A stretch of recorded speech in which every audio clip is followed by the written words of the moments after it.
If no one was clapping for you, what would you do? As kids, we're really allowed to be bad at things. We're allowed to try things and fail. But as we grow older, we're really only rewarded through financial means for things that we're really good at, as people pleasers, as perfectionists. If you were like the good kid in class, as you are growing and constantly evolving, especially if you're in your 20s, you do actually have the chance to reinvent yourself, try new things, embark in a creative journey. If you are stuck on the getting started part, your fear, visibility of being seen, of failing, is the thing that is holding you back.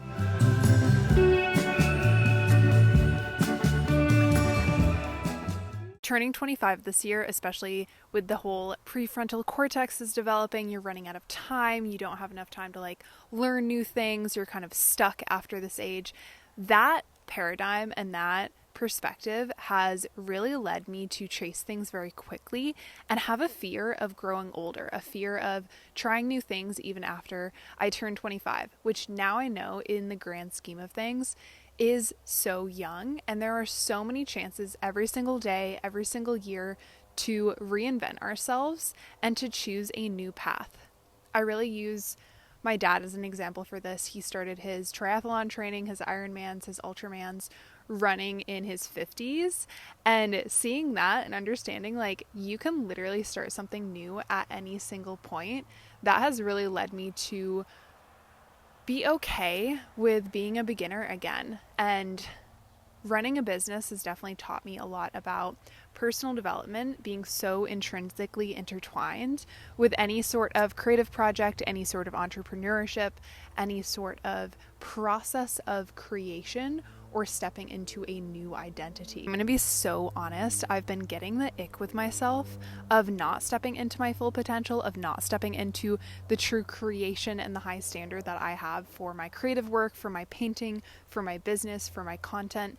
And so much of this has stemmed from, oh, you just need to put things out every single day. Like they just have to hit the bare minimum. But I want to be hitting the maximum of my potential. Sorry, I was just sitting here doing my makeup and I look out the window and look at this cat. I don't want to live with regret. This fear of having any regrets at the end of my life honestly keeps me moving. Maybe it's a way of gaslighting yourself, but actually look at your life, look at the things that you desire, what you want to do, and ask yourself, at the end of my life, will I be okay if I did not do this thing? Drinking my electrolytes, just had a little garden session, picked some rhubarb because I'm gonna saute it up for just like a nice healthy mid-morning breakfast. Those ideas that you're getting, those creative downloads, they're kind of like waves. When you are surfing, you see the wave coming, you see it, and you know that unless you take it, someone else is going to take that wave. This is a huge concept that's talked about in The Creative Act by Rick Rubin, Big Magic. Have you ever had an idea and you've not acted upon it, and then you see someone else do it maybe a month, a few years later, and they've created this thing that you've always had this idea of, and you're like, if only I had started sooner, if only I had taken that idea. Don't let that be you anymore. When you have these ideas and they are planted in your mind, that's because the universe, God, source has chosen you as a worthy person to bring that into fruition.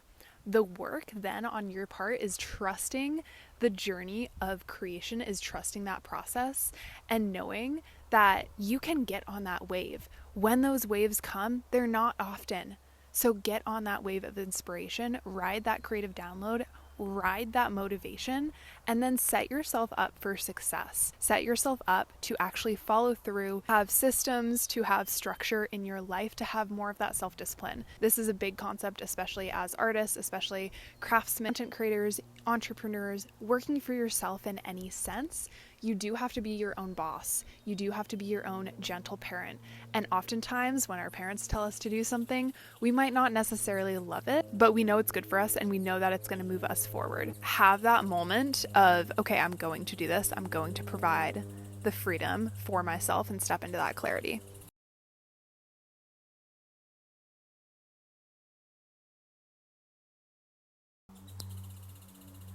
So I want you to take out your journal and write down these prompts. Where have I been hiding, playing small, or waiting for perfection before I share my project? What is one specific way I can step into the spotlight this week? What is the creative thing, project, idea that has been on my heart that I have yet to create? And if I knew that my exact perspective, story, and voice were the missing pieces for someone else's breakthrough, what would I share today? Where am I over filtering my thoughts for perfection instead of expression? And what would having unapologetic fun in the experimentation process look like for me? So use these prompts, journal them out.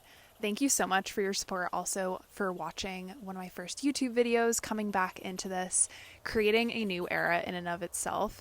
Knowing that stepping into YouTube has been something that has been on my heart, honestly, for decades, and working through the personal development and the aspects of stepping into visibility in my business has primed me so well to actually do this, and everything is just aligning, like realizing my sister has a tripod, I have a camera, my brother has editing software.